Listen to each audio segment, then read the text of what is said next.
back to This Week in Magic Online Finance. I'm your host, Chaz Andres, and I'm on summer break again this week. I'm enjoying the sun and the sand, so I have no movers and shakers for you again, but I do have a really important and fun topic to discuss. This week, we're going to get into the nitty-gritty of the difference between long-term and short-term investing on Magic Online.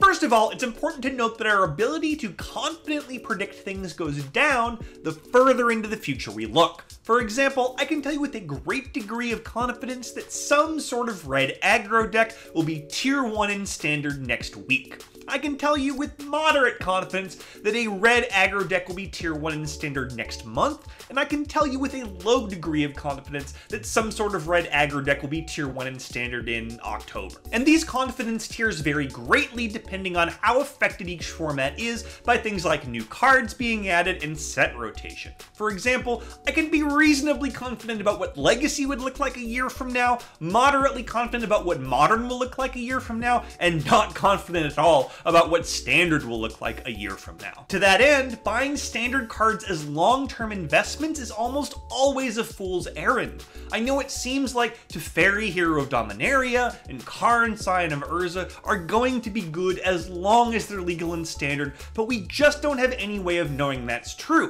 I'm probably going to recommend those two cards as buys anyway once we hit the midsummer lull in August, but that's again a short-term speculation based on what I think the metagame might look like in September or October.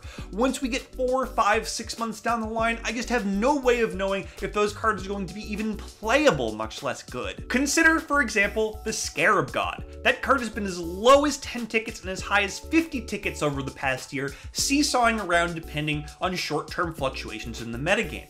If I showed you a price chart and asked you to tell me what it was going to do a month from now, you would have had no way of knowing. Now, you can speculate long-term in Standard, it's just really tough to find the right card. For example, the rare lands out of Dominaria are a really solid long-term spec right now. They're dirt cheap because we've been drafting Dominaria over and over again for months. They see a ton of play because they're lands. They're likely to continue seeing a ton of play into next year, but at a certain point, it'll have been months and months since the last time we drafted Dominaria. The supply is going to trickle up, and we're going to have more demand. The price will go up. So that is a good long-term spec, but those kinds of cards just don't show up except very, very rarely. So I tend to not think about short-term or long-term at all when it comes to Standard. I tend to think about the 4 different hype cycles that happen every year when a new set comes out. And this tends to happen cyclically every single time. What happens is preview season begins, and when it begins, people start to get excited about possibilities and new cards, and prices go up, and older cards go up that are going to fit into the cool new archetype, and then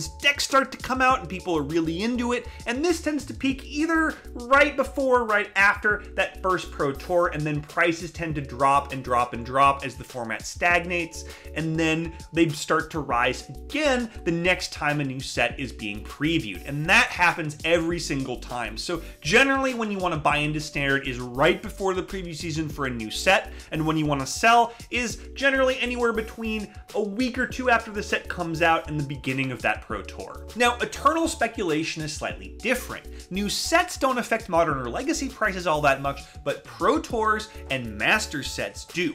Pro Tours tend to stimulate interest in a format as a whole, while also increasing prices and shaking up the metagame a bit, while Master sets will depress the prices of the reprinted cards, but if any of those reprinted cards are good in an existing archetype, and a lot of them will be, the other cards that influence that archetype, the other staples, will rise in price. So short-term Modern speculation is all about playing the metagame trends and making sure that you can avoid being hit by reprints. So follow the SCG tour, read a bunch of strategy articles from pros, and follow the price charts on MTG Goldfish. And don't forget that Master sets tend to be previewed about a month away from release, so make sure that you don't go too deep into anything right before one of those sets is released. Now, long-term Modern speculation is all about buying cards at their post-reprint lows.